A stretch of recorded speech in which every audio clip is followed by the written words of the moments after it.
जोहार साथियों, आप सभी भली भांति अवगत हैं कि पिछले कुछ दिनों पूर्व मुझे जान से मारने की धमकी दी गई थी, मां बहन की गालियां दी गई थी और कोई गोली मारेगा इसको 1 करोड़ रुपया इनाम तक की घोषणा किसी असामाजिक तत्व द्वारा की गई थी।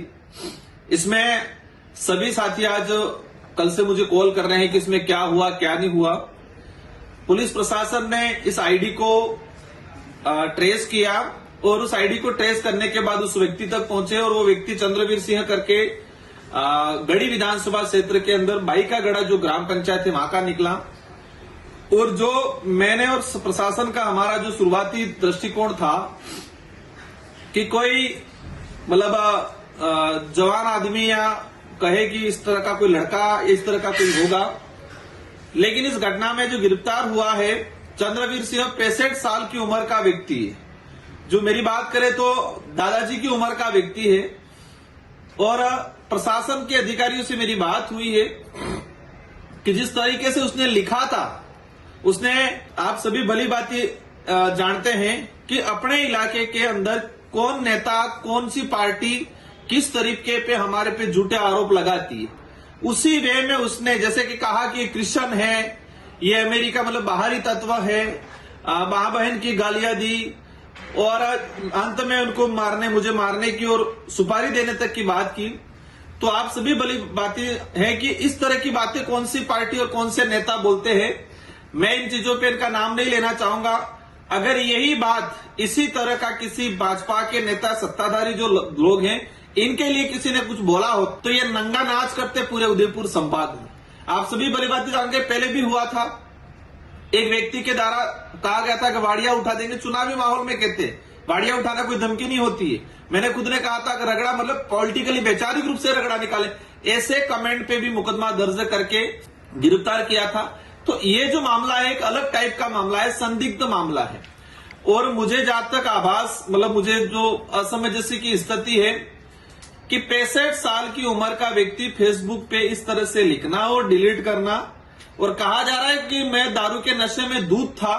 मैंने क्या लिखा मुझे नहीं पता है और मैं उनको जानता भी नहीं हूं। मतलब मुझे जानता नहीं है तो मेरे बारे में आकलन कैसे किया इस तरह से ये।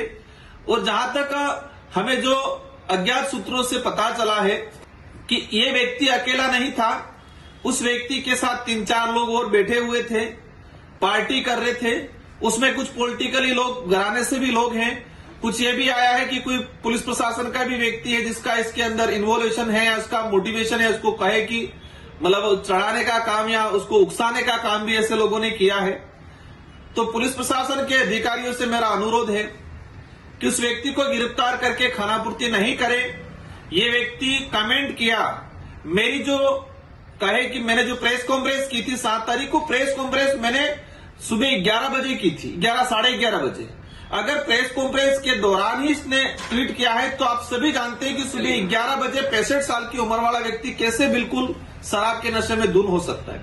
हम समझते हैं कि कोई भी व्यक्ति शराब पीता है तो वो दोपहर के बाद जो स्थिति बनती है शाम को या रात को लिख सकता है, हम समझ सकते हैं। तो प्रशासन स्पष्ट करे कि इस व्यक्ति ने किस टाइम पे लिखा, किस जगह पे बैठ के लिखा और उस जगह की सीडीआर उस जगह का कहे कि सारे लोकेशन ट्रेस करे कि उस जगह पर कौन कौन अन्य लोग थे, उसके साथ कौन कौन बैठे थे और उस व्यक्ति का मोबाइल नंबर, कॉल लोकेशन निकाले, कॉल डिटेल सारी निकाले कि उस व्यक्ति का संपर्क किस किस लोगों से है और पिछले उस दिन और उस पिछले 2 दिनों में उस व्यक्ति ने किस किस नेता किस किस अधिकारियों से संपर्क किया था। किसी के भी गले नहीं उतर रही है कि 65 साल का व्यक्ति अकेला बैठ के इस तरह से लिखे, ये कहीं भी किसी के गले नहीं उतरती है।